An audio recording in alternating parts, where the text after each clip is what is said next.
নমস্কার বন্ধুরা, মল্লিক বাড়ির রান্নাঘরে সকলকে স্বাগত। আজ আমি বানিয়ে দেখাবো ভাপা ডিম কষা। ডিম তো আমরা নানা রকম ভাবে খেয়ে থাকি, আজকে আমি একটু অন্যভাবে তৈরি করব। আসুন আমি কিভাবে তৈরি করছি আপনাদের সঙ্গে সেটাই শেয়ার করছি। তাহলে দেখে নেওয়া যাক ভাপা ডিম কষা। এখানে আমি 4টে ছোট মাপের বাটি নিয়ে নিয়েছি। এখানে আমি একটু তেল দিয়ে দেবো। এবার একটু ব্রাশ করে নেব। সবকটা বাটিতে আমার তেল ব্রাশ করা হয়ে গেছে। এবার এখানে ডিম নিয়ে নিয়েছি।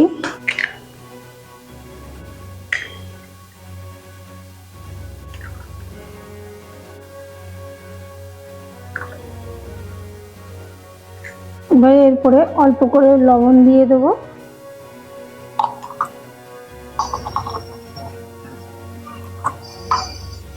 এর মধ্যে দিয়ে দেবো অল্প করে পেঁয়াজ কুচি,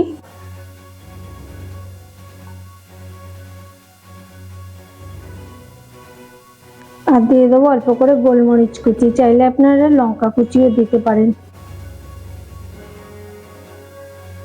এবার আমি এই বাটিগুলোকে একটু জলের মধ্যে দিয়ে একটু ভাপিয়ে নেব। কড়াইতে আমি অল্প পরিমাণে জল দিয়ে দিয়েছি। জলের উপরে একটা স্ট্যান্ড বসিয়ে দিলাম, দিয়ে বাটিগুলো একটু বসিয়ে দেবো এইভাবে।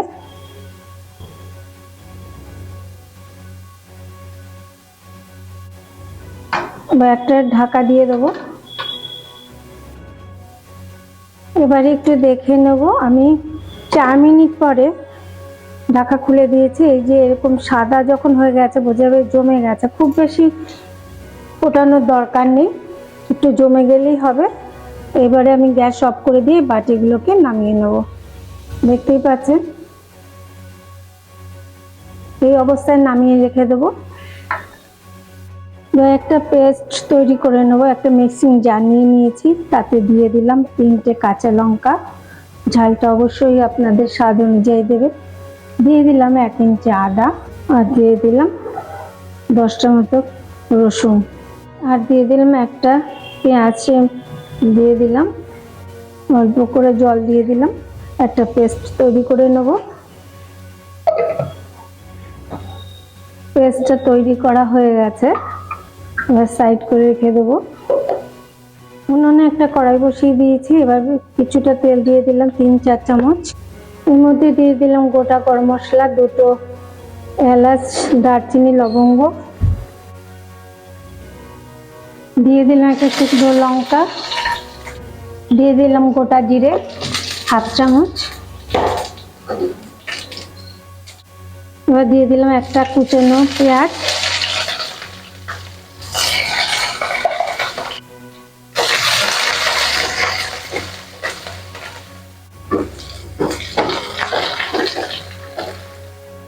পেঁয়াজটা ভাজা হয়ে গেলে আগে যে আদা, লঙ্কা, রসুনের পেস্ট করে রেখেছিলাম সেটা দিয়ে দিলাম।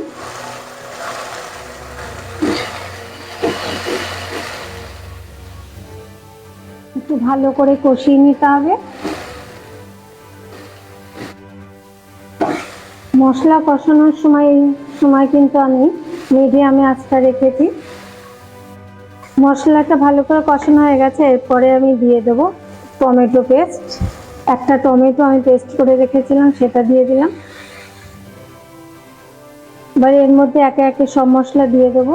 1/2 চামচ জিরের গুঁড়ো, 1/2 চামচ ধনের গুঁড়ো, হলুদ দিয়ে দিলাম 1/2 চামচ, রেড চিলি পাউডার দিয়ে দিলাম 1/2 চামচ। ঝালের পরিমাণটা কিন্তু অবশ্যই নিজেদের স্বাদ অনুযায়ী দেবেন। মশলাটা ভালোভাবে কষিয়ে নেওয়া হয়ে গেছে। এবার এর মধ্যে আমি জল দিয়ে দেবো। জলের পরিমাণটা কিন্তু অল্প করেই দেবো, খুব বেশি দেওয়ার প্রয়োজন নেই। চাইলে আপনারা এর মধ্যে কিন্তু আলুও ব্যবহার করতে পারেন। এর মধ্যে দিয়ে দেবো স্বাদ মতো লবণ,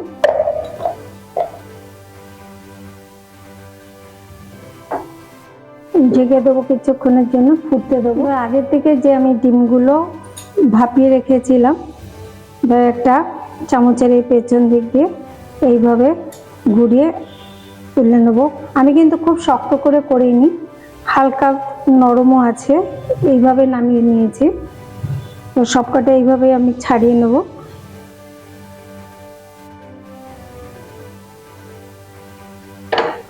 গ্রেভি ফুটতে শুরু করে দিয়েছে।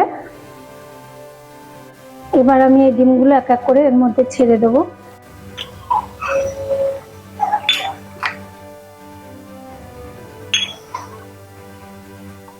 এইভাবে দিয়ে আবার একটু ঢেকে দেব।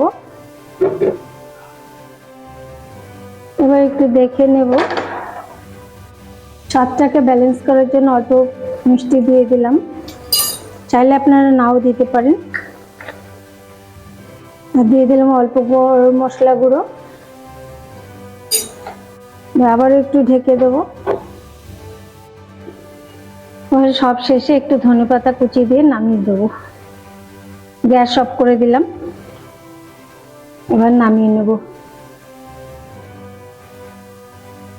তৈরি হয়ে গেল ভাপা ডিম কষা।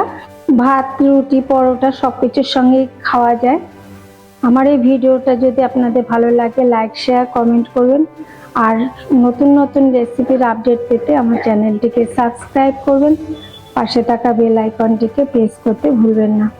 আবার আসবো অন্য কোনো রেসিপি নিয়ে। আপনারা ভালো থাকুন, সুস্থ থাকুন।